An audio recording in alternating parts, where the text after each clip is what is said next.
going to take a few more. 1, 2, 3. Take on the flash. 1, 2, 3.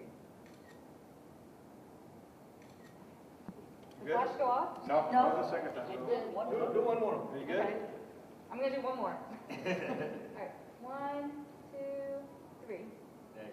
I'm used to paparazzi. Hello. Can I get your attention, please?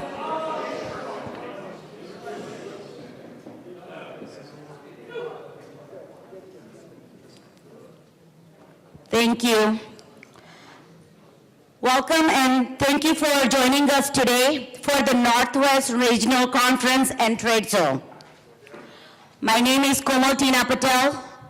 I am your Northwest Regional Director, and I want to personally thank each and every one of you for showing up today and supporting me to become this regional, a great regional. Thank you so much. Please give yourself a round of applause.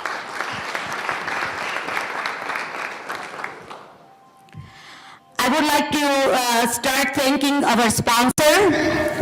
HBO sponsored the lanyards. Wyndham sponsored our lunch for the vendors. Image National and the Blue Star Gas who sponsored our reception, and the Expedia who sponsored our education session. I also want to give a special thanks to my Northwest ambassadors who has worked very hard as a team. We in the Northwest, we always struggle for 300 members.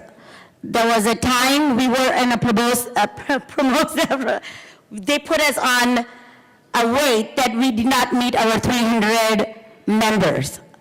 Today, before our regional, because of our ambassador, we were at 305 members.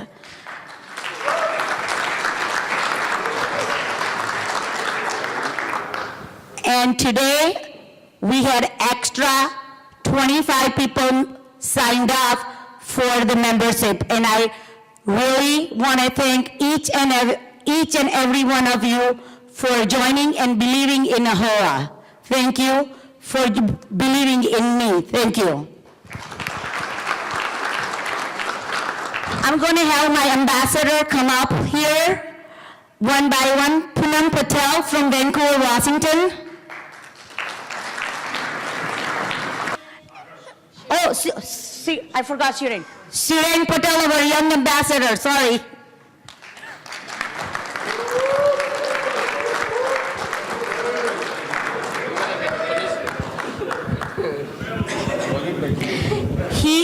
He worked very hard for the golf tournament yesterday. He organized everything, so credit goes to Shiren, not Arvind.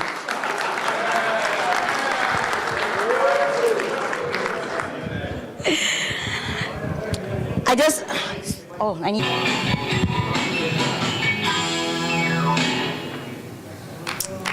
Now, I'd like to thank everybody for attending today, and I want to give a special hand. We should actually give some applause to Tina and her ambassador team because of their work, not just today, but in the many weeks leading up to this event. This region now has, I believe, Tina, 328 members, pretty close to that, which is a record over the last 5 years, so congratulations.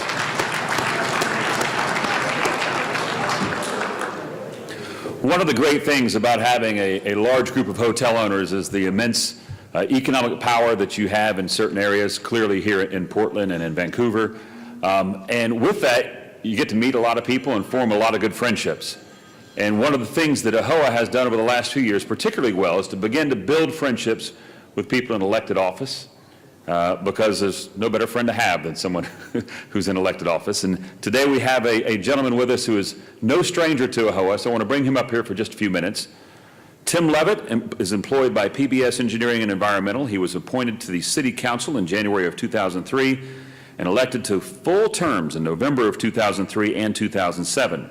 In November of 2009, he was elected to a 4-year term as mayor, and then was re-elected as mayor in November of 2013. Levitt has been a resident of Vancouver since 1980 and is a graduate of Fort Vancouver High School, Clark Community College, and Washington State University with a master's in environmental engineering. Please let's give a warm AAHOA welcome to Vancouver's Mayor, Timothy Levitt.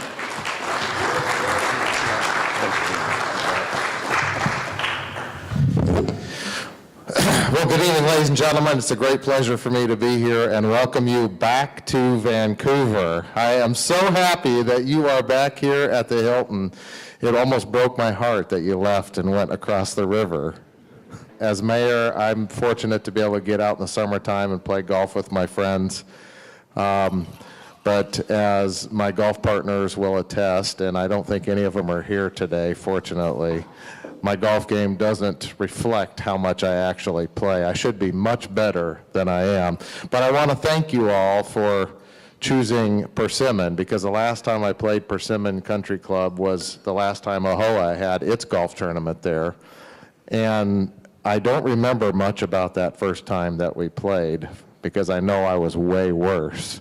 But I tell you what, yesterday I probably lost about 8 golf balls. Anybody lose any more than 8 golf balls yesterday on the golf course? Yeah, see, I'm the only one. But it is a great pleasure for me to be here with you again. I think I welcomed you even when you were on the other side of the river, because I don't know what was going on with the mayor of Portland at the time, but every year that I've been mayor. In fact, I think, Tina, I want to lobby to become an honorary Northwest Regional Ambassador, Mayor Timothy Levitt Patel. How's that? Well, listen, for those of you that have been here to the Hilton before, you probably see something a little bit different, right? The hotel itself is going through an upgrade, a remodel. We just celebrated its 10-year anniversary, and of course, as you all know, being in the business, it's about time to spruce things up. So I hope you're enjoying your visit here, your stay here. I know it's probably difficult being indoors after having a great golf tournament yesterday, but this is a very special place for our community that you're hosting your business meeting in. So thank you for being here.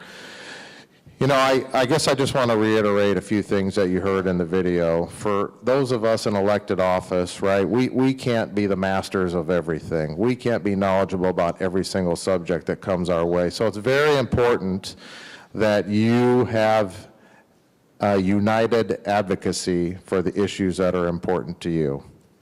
Not just one person or 2 persons coming in to meet with me to tell me what they think I ought to know, but you have a whole organization with thousands of members backing up the policies and decisions you want local, state, and federal government to make. That's very important.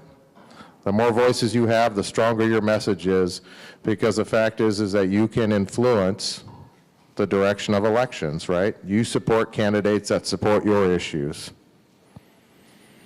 And when you come and speak to elected officials and you let them know what's important to you and that it's important to you for the right reasons, the candidates will support you. Your elected officials will support you. So I can't tell you how important it is and how valuable it is to have an organization that you're a member of and that you're actively involved with, advocating on your behalf and for the lodging industry. So I want to commend each of you for being here, for engaging with your colleagues. There's, I'm sure, some camaraderie. You probably haven't seen some of your colleagues for a while. It's a pleasure for me to see a lot of familiar faces that I haven't seen since last year. I mean, I get to see Al Cash all the time. So it's nice to see a few of you. I see Bugsy over here, who I got the chance to spend some time with not too long ago with a mutual friend of ours, Rick Takech, who's also in the hotel industry. But it's great to see you. I hope you have learned a lot while you're here this year in Vancouver for your business meeting, and I wish you great success. I want to tell you that I was also honored to be at the golf tournament yesterday, where you as an organization gave out $26,000 to 3 different charities, the Make-A-Wish, the Autism Society, and BEST. And I can't tell you how important that is also for communities. And that's a statement that you're making to the local community, saying, you know what, we have pride in the place that we call home. We know that these philanthropic organizations are doing important work that we don't want government to be doing or government can't be doing, but volunteers and philanthropy can. So that's very important as well. We have a lot of great organizations in Vancouver doing that kind of work, supporting the youth of our community and those who need a lending hand. One of those that's particularly important to me is a summer park program for the youth in our community that are a bit disadvantaged. They need something to do in the summertime while mom and dad are working. It's called our Summer Playground Program. And I hope if you have an opportunity to think about another organization that you'd support in Vancouver, that might be one that you think about, because it's very important to this city. It's a very important investment in the youth of our community, the future leaders, the future hotel owners and operators. So thank you again for being here at the Hilton. It's great to be with you. Have a great rest of your stay. Best wishes and best success for you in the upcoming year. Thank you. God bless.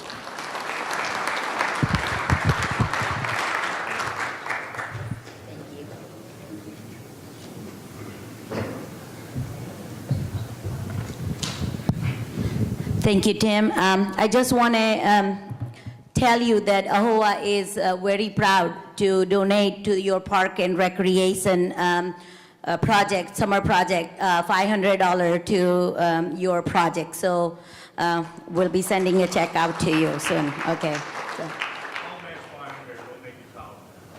Okay, so you will, okay, so we'll send you a check for 500 and AAHOA will send you a check for 500.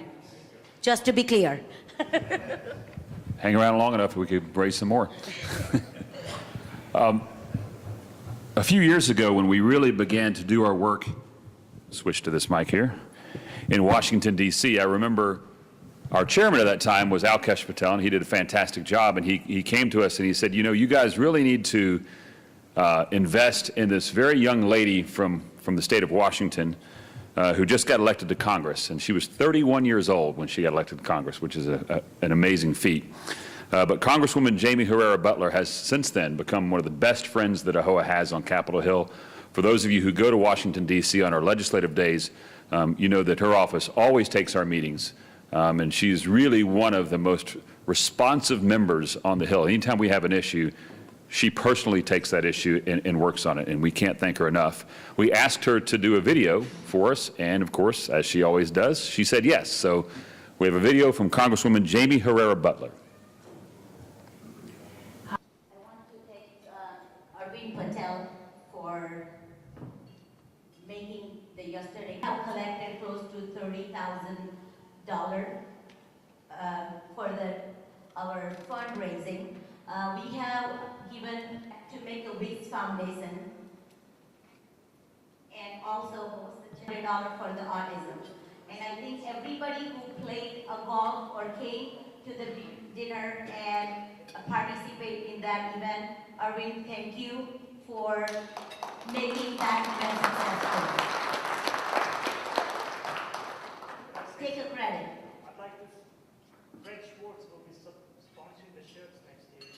Give him all the claps. Carlson will be sponsoring the shirt for the next golf tournament. So thank you, Fred.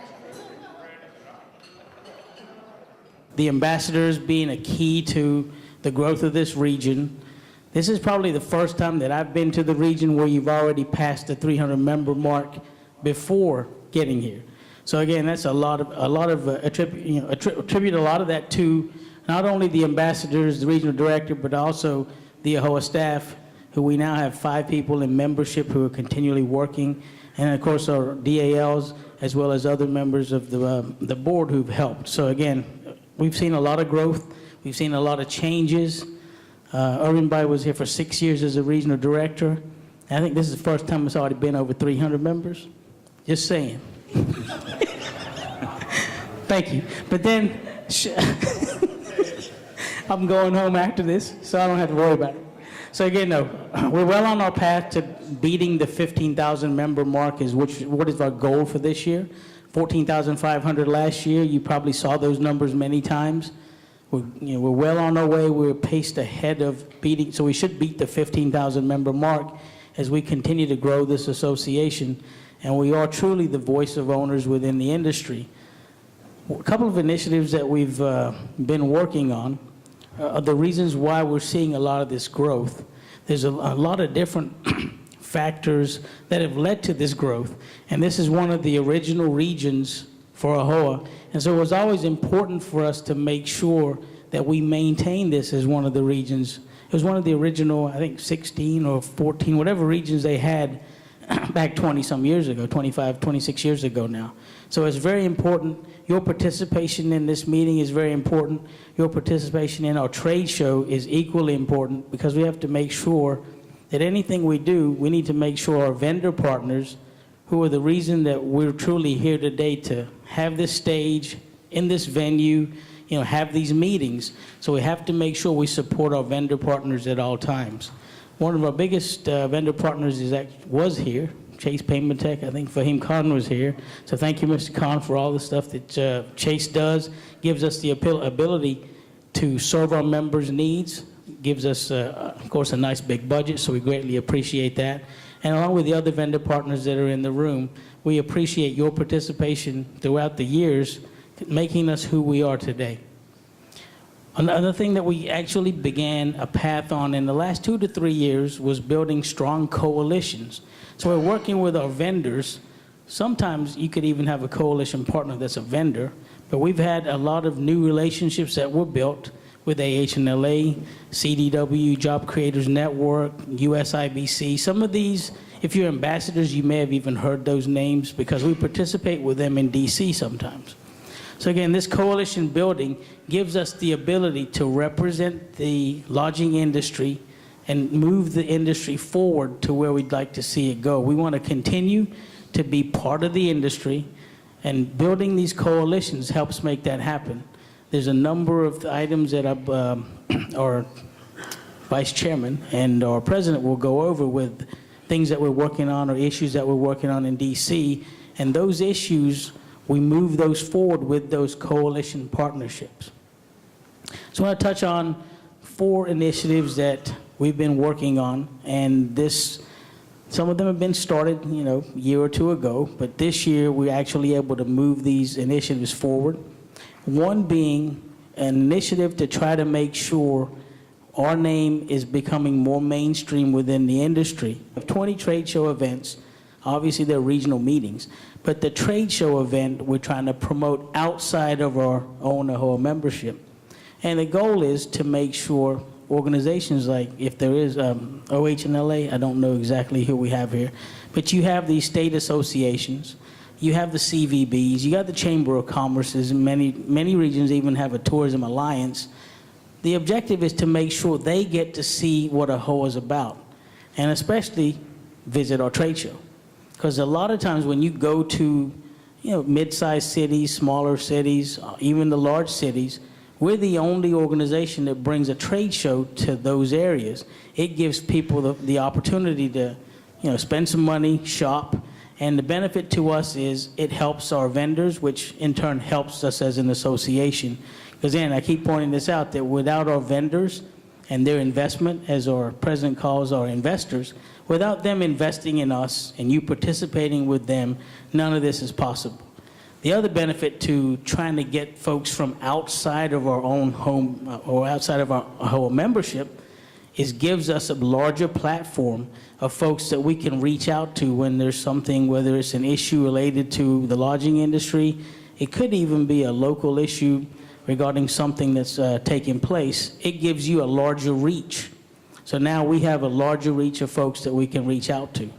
So those are 2 of the ideas behind why that initiative is important. I'd like to have seen more of those folks here, but it's a continual process where TJ and the meetings department continue to make calls. You probably got even things like text messages, so we're utilizing all the different platforms that we have to try to make sure we have good attendance. So that's one of the initiatives. Another initiative that we started last year was the state level watchdog program. Again, it gives us the ability to tackle issues, or at least be aware of issues when they happen here at the local level or even at the state level. Objective again is your ambassadors, your regional director, all you guys are here, and it could be even a member. Make sure you get in touch with a regional director or even an ambassador with an issue and gives AAHOA the opportunity to try to tackle it. There may be situations where we can actually send folks out from either DC or Atlanta to help make a case for an issue, whatever the case may be. The state level watchdog program, which we started last year, we have a new individual who's working in DC that's all his responsibility is. So that's, again, another program that's a value add to you as a member, gives you the opportunity to tackle an issue, or at least get the information to the folks that can help tackle an issue. Another initiative that I'd like to discuss is the AAHOA MasterCard. So you may see some of that information on the table. There's some other info that our treasurer will go over. But the AAHOA MasterCard is essentially a MasterCard just like any other card that you have. However, ours is going to be better because it's AAHOA's MasterCard. It's an opportunity for you to give back to the association while you also benefit from carrying this card. You get 1.5 points for every dollar you spend. The points don't expire. You can spend those points in whatever different. Good evening. Did everybody enjoy the trade show? Yeah? Come on. We've got a lot of vendor partners here. Everybody enjoy the trade show? Good, good. Reason why we put on a trade show like this is, again, to help you make money, save money, and protect your investment. And I hope everybody enjoyed the trade show. Wait till the national convention our national convention in Nashville next year. It's going to be another record-breaking vendor partners coming to that show as well. As your treasurer, I just want to let you know, asset-wise, we are financially very strong. We are over the $10 million mark. So we couldn't have done it without your help as being members, as well as the help of our partners. So give you guys a nice round of applause. Thank you again. We have very limited liability. And again, we couldn't do this without our vendor partners being here and supporting our members. So I urge all of you, we have forms on the table, and it's like this. So I want all of you guys to get one of these forms from the table, look at it, right? We have partners on there such as Chase, where our chairman mentioned. He also mentioned the MasterCard program, right? We've got Lowe's on there that saves you about 7%. We've got Chargeback that saves you a great deal of money and gives you, you earn $2 for every item that you ship out.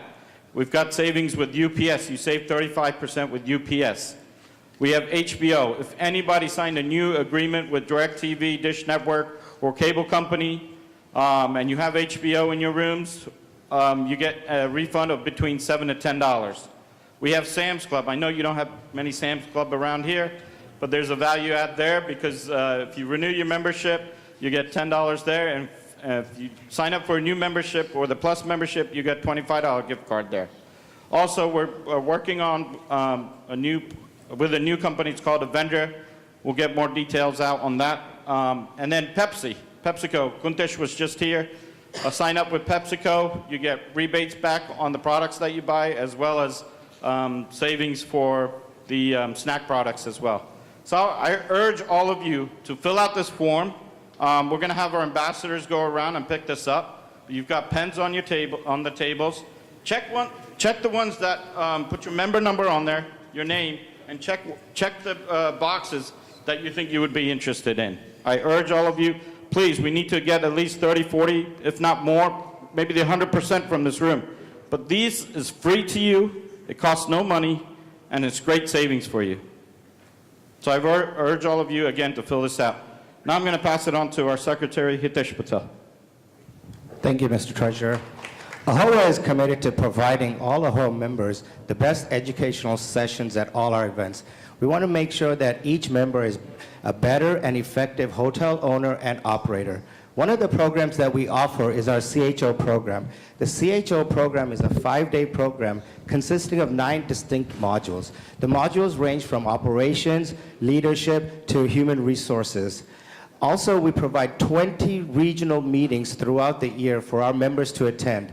We also do over 100 town hall meetings across the nation where we are consistently informing our members of issues that they are arising in our industry. So we want to make sure our members are aware of what AAHOA is doing on the advocacy level and local issues that may arise.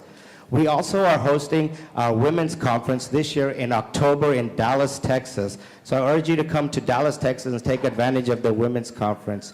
We'll also be hosting our independent hotel conference in November in Houston, Texas, and thank you to Tina Ben for organizing that as the chair of the independent committee. So if you are an independent hotelier, please come to Houston, Texas and take advantage of the programs that we'll be rolling out for the independent hoteliers.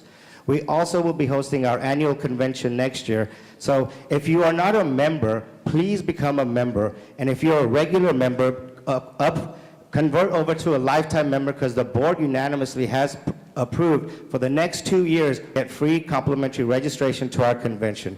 So again, I urge you to attend all the AAHOA events and become informed with the issues that you are facing as a day-to-day hotelier. Thank you. And now I'd like to introduce our Vice Chairman, Bruce Patel, and our President, Chip Rogers. Thank you, HB. Very quick question for you, and this is with all great respect for our friend the mayor. As a former elected official, I can ask these type questions myself. But let's be honest. 5 years from now, who in this room believes that take city government, county government, state government, federal government, put it all together, we'll just call it government. 5 years from now, who believes that government will be smaller and less involved in your business than they are today? Exactly. No one has ever raised their hand on that question. And I've asked it in probably 50 different gatherings because everybody knows the government's not getting smaller. They're not going to be less involved in your life. They're going to be more involved in your life. Now, good or bad, that is the reality of where we live, right? So if we know that that is the case, and yet we ignore the fact that we need to be involved, then that's our own fault. So a few years ago, the board of directors, the officers, the president, they all came together and they said, look, we really have to get involved in what's happening in government. That's when we opened our D.C. office. We now have 5 full-time staff in D.C., but we've taken that to another level to begin getting involved at the state and local level because so many things that happen to you and to your business don't necessarily happen in Washington, D.C. They happen right here. But Bruce and I wanted to go over a few issues that impact everybody in this room and every AAHOA member across the country. And the first is perhaps the biggest, and it may be the biggest that we've faced in at least a decade, maybe even bigger than Obamacare and its impact on you. And that is the issue of joint employer status. Raise your hand if you've heard of joint employer status. This is this notion that franchisors don't like and franchisees don't like. We both hate it, right? But it's an idea that is being promoted that says that the employees that you employ are also employed by your employer or by your franchisor, hence the word joint employer. And that, as you know, could have a devastating impact on your business if you don't control who you hire. Well, let me give you a prime example. How would you like it if your franchisor told you who you have to hire, how much you have to pay them, and what benefits you have to provide them? And you have to report to them on a regular basis what you're doing regarding your employees. You wouldn't like it. They don't want to do that. We don't want to do that. We don't want this current joint employer standard in America to change. There's folks out there that are trying to change it. The NLRB could come up with a ruling in order to do exactly what I just said. And if that happens, AAHOA, along with a bigger coalition, will have to try to take legislative action to stop that. We're watching it on a daily basis. We're also educating our congressmen and senators on a daily basis to make sure this doesn't come to fruition because it would affect all of us in this room and all hoteliers across the nation. One of the greatest tools that Congress actually did give us didn't happen in this Congress. It happened about 100 years ago when they came up with what's known as the 1031 like-kind exchange. And since that time, it's been helping anyone who invests in real estate to save enormous money and reinvest into their business. It works very simple. Many of you have done a 1031 exchange.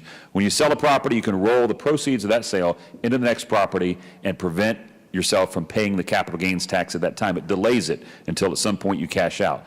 Well, unfortunately, Congress, Democrats and Republicans, have joined together and put forth proposals that would eliminate this. This would be one of the largest tax increases ever passed on the real estate industry. We have joined a coalition with the National Association of Realtors, who, by the way, we have 15,000 members. That's great. They have 1 million members.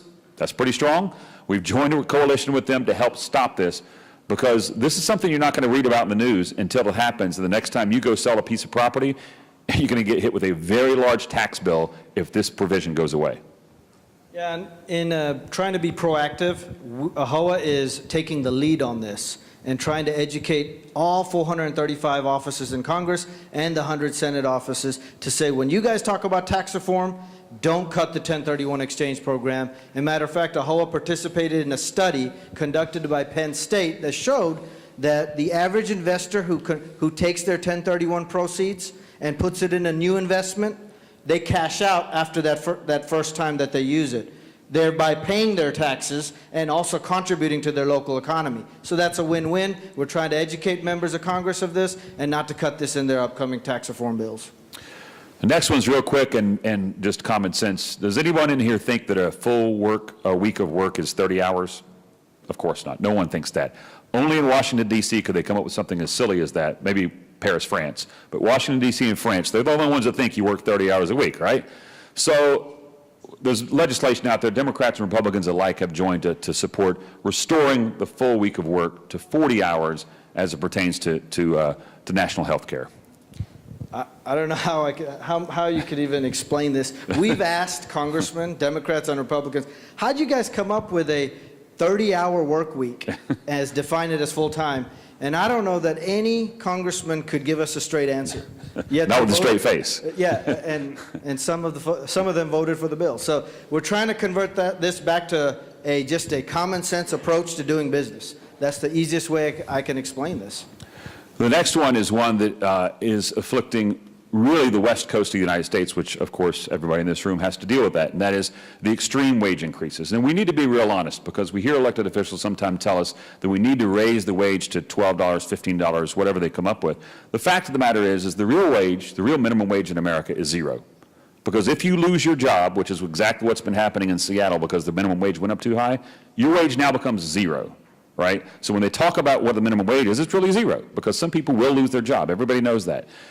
We're not opposed to wage increases. In fact, this industry pays a higher wage than minimum wage across the board just about everywhere. But two things need to be taken into account. That number one, it needs to apply to everybody, and you can't go from $7.75 to $15.37 in a single year and believe that's not going to dramatically impact businesses. And in a single industry. That's the key. And so, as Chip mentioned, it'd be different if we went across the board, the entire nation went up, everybody has to deal with it. But when you only discriminate with, for example, the hotel industry or the hospitality industry, and you double the wage, businesses start shutting down. And you see that example in Seattle. We're trying to fight it in Los Angeles as well as other cities across the U.S., and we're going to continue to do this as long as we can, as long as it takes, to show folks that make it a level playing field across the board. And speaking of picking on certain industries, occupancy taxes have become a real problem. And the reason they're a real problem is, again, I say this as a recovering politician, no offense. What the game is when you're a politician, if you actually get around to raising taxes, and many do, they'll always say this: well, we did raise taxes, but I didn't raise them on you, I raised them on that other guy down the street there. Well, this is the classic case of that. Whether it's occupancy taxes or rental car fees, elected officials will always say, well, we can raise this tax because it's not going to impact the people that vote for me. Well, that works, except when the guy down the street does that back to you. And that's exactly, it's a cascading effect that's happened all across the country. So now we have places where the occupancy tax is over 20% because everyone just keeps saying, let the other guy pay for it. But in the end, we all pay for it. We're fighting this in Tennessee, North Carolina, Georgia.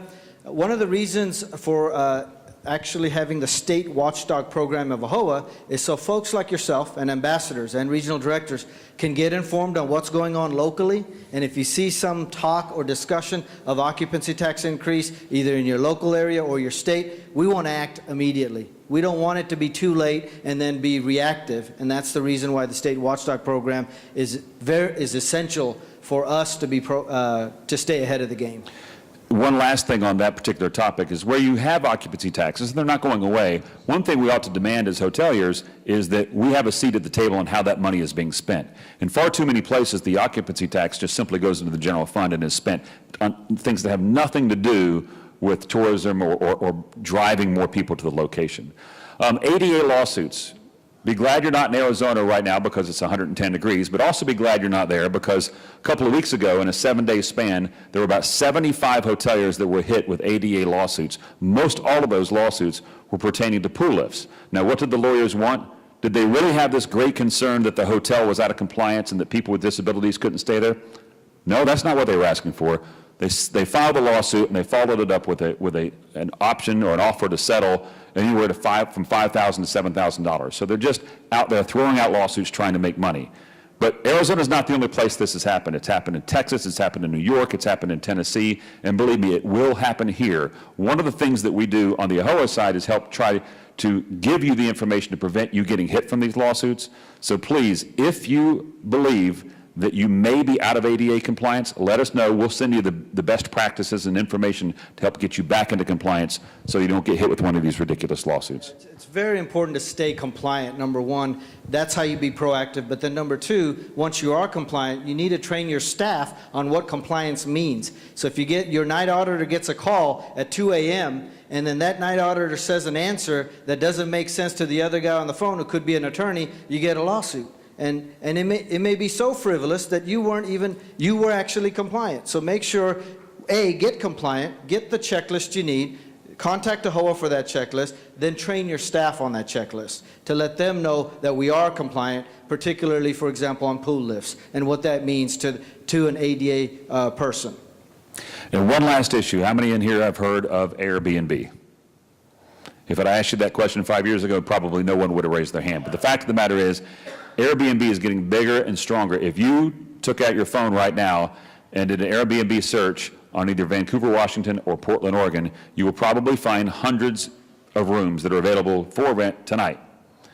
And the reality is that what is happening in many markets are that investors are coming in and they're buying up portions of buildings. Let's say they go to a condo building and they buy 10 units. They're renting those out on a nightly basis. They're not doing anything different than you do in renting a hotel room, except for two things. They don't comply with any of the safety rules that you have to comply with, and they don't collect occupancy taxes. So by definition, your room is at a competitive disadvantage of a significant amount, whatever the difference is in that occupancy tax, to the guy down the street that's doing the exact same thing. Now, in this industry, we're not scared of competition, but if you're going to compete with us, we ought to be playing by the exact same rules. And unlike the OTAs, where you're actually getting a cut and they get a cut, here you're getting absolutely nothing. They're actually they are competition, particularly to the economic sector hotels. And today, stats are showing anywhere from 6 to 10% market share that Airbnb is taking, and that number is growing. So we need to be aware of them, we need to make sure they play by the rules, and we may even need to look for alternatives on how we deal with them. And that's what AAHOA is looking to do. So you look at these 7 issues up here, we could probably add another 12 to 15 issues that are impacting hoteliers. The reality is, as we started this conversation, government's not getting smaller. They're not going to have less involvement in your life or your business. It's only going to get larger and larger. So the question is, what do we do to react? We can go see our elected officials. We do that, and we should. But if we don't begin investing in people that will make the right decisions, if we don't elect good people like the mayor here, you're going to get bad government. When I was in office, people used to always ask me, how do we get good government? I said, it's the simplest thing. Elect good people. But if you don't take the time to elect good people, and if you don't invest in good candidates, it's not just going to happen, right? And so the single tool that we have to help do that is the AAHOA PAC.